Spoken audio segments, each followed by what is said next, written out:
Hi everyone, Roy here. Welcome to a new video. Some of you guys may have seen my Tesla delivery video from roughly 2 months ago, where I showed my experience picking up a 2023 Tesla Model 3 standard range rear-wheel drive. I had a great experience with the delivery, and now let's get into how I feel about the car after having put more than 2,000 miles on the car. First of all, I love the car, all things considered. So let's get into the positives first. This car isn't like anything I've ever driven before. It accelerates incredibly fast, and the fact that you don't have to care about the gas prices ever again is super satisfying to me.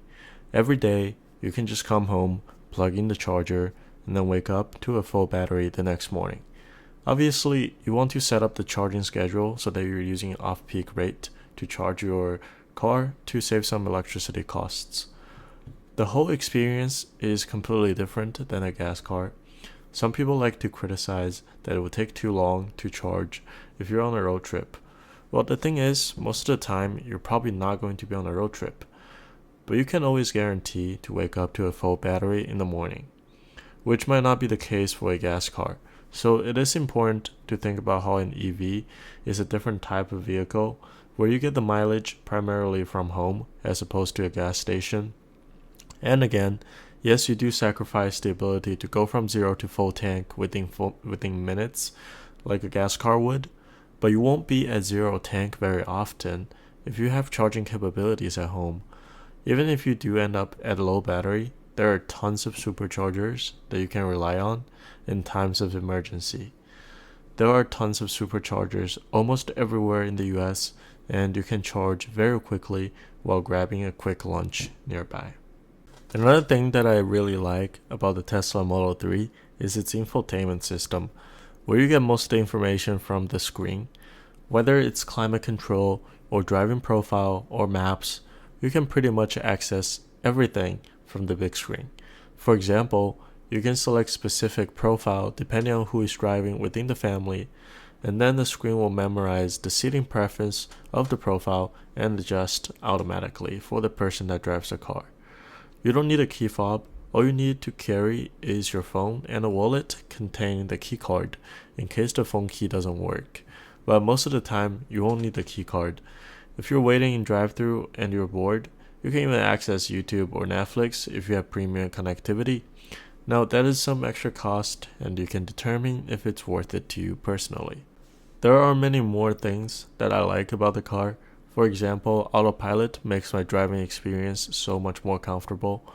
Obviously, you do want to still pay attention to the road while using it, but it makes long drives, especially on the highway, significantly less stressful. I also like the one-pedal driving feature, which is an extremely relaxing experience once you get used to it. Essentially, you keep holding on to the pedal to control the speed, and once you are close to stopping, you start lifting the pedal to make the car fully stop.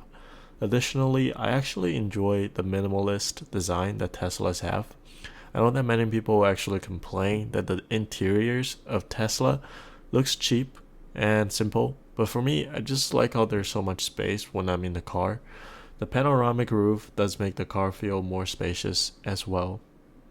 So I have only been talking about the positives. Now let's get into some of the things that I don't like about the new Tesla Model 3. But before we get into that, I just want to really quickly showcase these floor mats that I got from my first delivery video. These all-weather floor mats are from TAPTES. They're super easy to use. It takes like 2 seconds to slide it into the car, and the floor mats are very comfortable. If they ever get dirty, you can simply slide them out and spray some water to wash them off, and they're good as new to put back into the car after drying.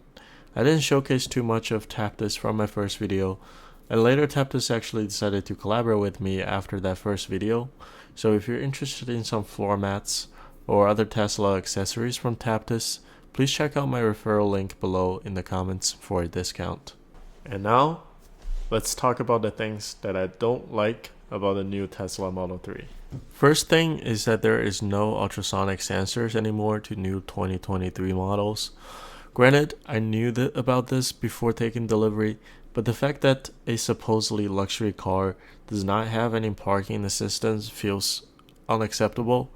My garage is also very small, so my bumper is always at a risk of getting a small smudge on there. And we have no idea when the vision update will come, and the vision can truly replace the ultrasonic sensors at detecting the distance of objects in front of the car.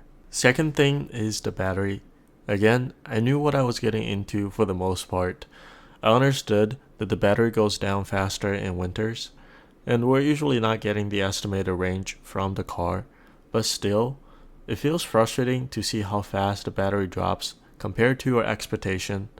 I did take a road trip when the weather was around 30 degrees Fahrenheit here, and I was constantly worried about how fast the battery was draining, and I had to constantly be on the lookout for superchargers and manage my battery at a healthy level.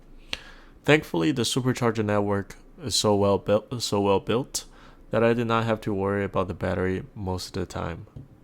Another thing that I dislike about the Tesla is how terrible the automatic wipers are. Sometimes it takes a good 10 seconds between each swipe when it's pouring out, and sometimes it will swipe every second when it's just slightly drizzling.